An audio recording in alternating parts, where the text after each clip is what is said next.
friends! Thank you for joining our bilingual bedtime stories on the Bookmobile. My name is Miss Shannon, and tonight's English book is going to be The Valentine Express by Nancy Elizabeth Wallace.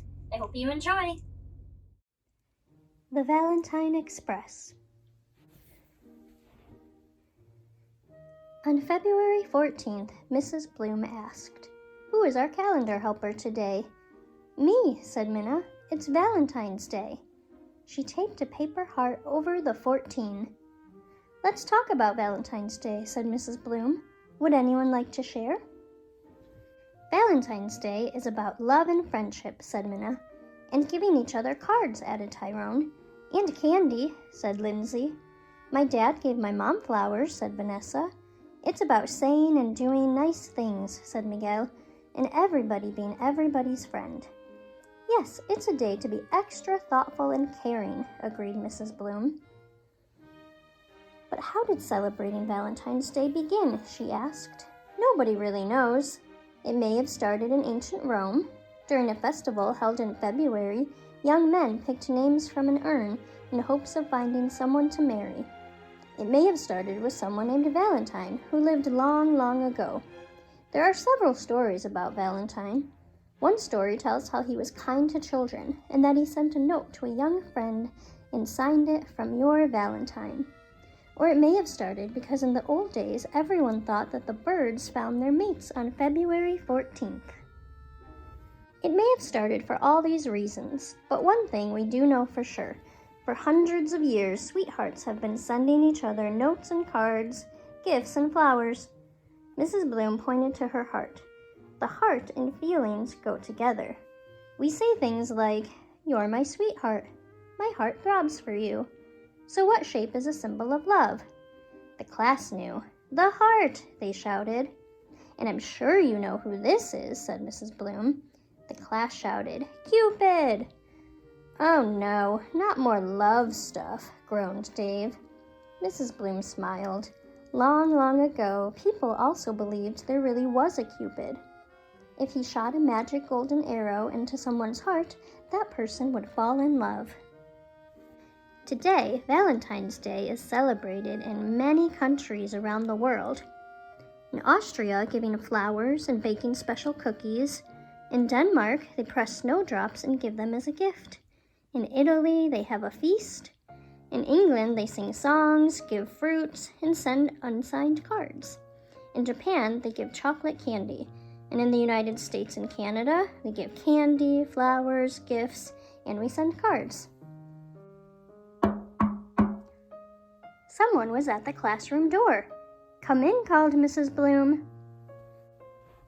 Vanessa's mom brought in 2 plates of heart-shaped cookies.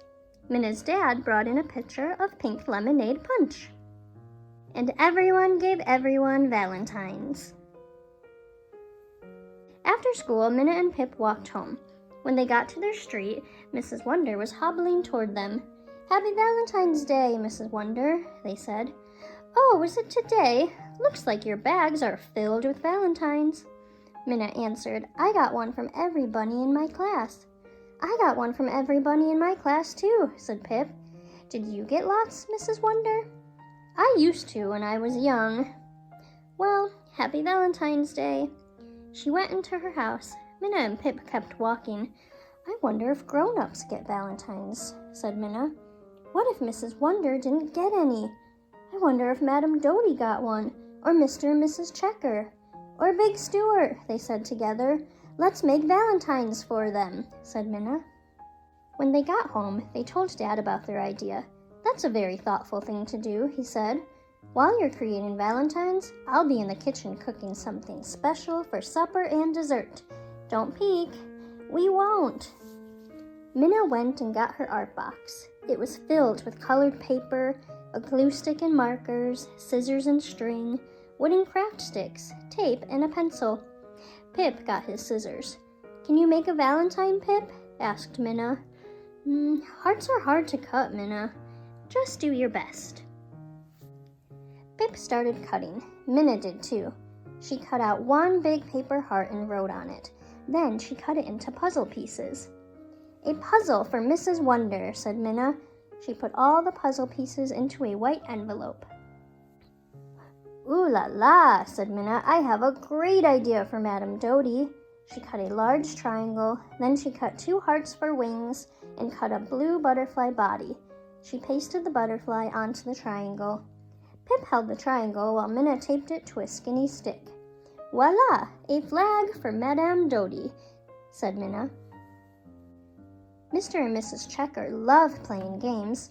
"Instead of tic-tac-toe," said Minna, giggling, "I will make them tic-tac-heart." Minna took a piece of pink paper and a piece of purple paper. She folded the pink paper in half and then in half again. She cut out 4 pink hearts, then 4 more pink hearts. She did the same thing with the purple paper. Next, she measured a square and cut it. Then she took some more purple and pink paper and cut out 4 skinny strips to fit the square. Pip helped hold the paper strips straight while Minna glued them in place. "Mr. and Mrs. Checker are going to love playing this game," said Minna. She put 5 pink hearts and 5 purple hearts and the square into a big envelope. "Now," said Minna, "time to deliver. Puzzle for Mrs. Wonder, flag for Madame Doty, tic-tac-toe, heart, for Mr. and Mrs. Checker, and for Big Stewart." Pip held something in his hands behind his back. "These are not good hearts, Minna." "Can I see?" Minna asked. Pip put some of his hearts on the table and stuffed the rest into his pocket. "They are my practice hearts." Minna thought for a minute. "That's okay, Pip. You were busy helping me." "Do you have an idea, Minna?" he asked. "I'm thinking," she said. "You have extra hearts, Minna," said Pip. We can make a mobile," she shouted. Minna got 2 craft sticks and string from her art box. Holding the sticks in an X, she wound string around and around the middle. Next, she cut 4 pieces of string the same length. She and Pip taped 2 purple hearts and 2 pink hearts to the strings. Then Minna tied the strings to the end of the sticks. Now they had a mobile for Big Stewart. "We better carry this Valentine," said Minna, "so it doesn't get all tangled." They loaded Pip's wagon. "We're the Valentine Express," said Minna, "delivering Valentines to Mrs. Wonder and Madame Doty and Mr. and Mrs. Checker and Big Stewart." "Have fun," said Dad, "but hurry along, it's getting close to supper time." "Happy Valentine's Day, Mrs. Wonder. A heart-shaped puzzle for you." "Oh, how clever! How nice! Thank you, Minna and Pip." At the next house, Pip buzzed the buzzer. Madame Doty opened the door, and he handed her the flag. "Happy Valentine's Day!" "Happy Valentine's Day to you, mes amis." Madame Doty waved her flag. "Merci beaucoup." Minna clanged the bell at the 3rd house. "Well, look who's here," said Mr. Checker.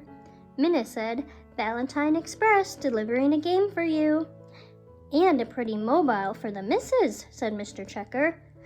"Ooh," said Mrs. Checker, "I will hang it in the kitchen. You are filling our home with hearts and love. Thank you, sweet neighbors." "But," started Pip.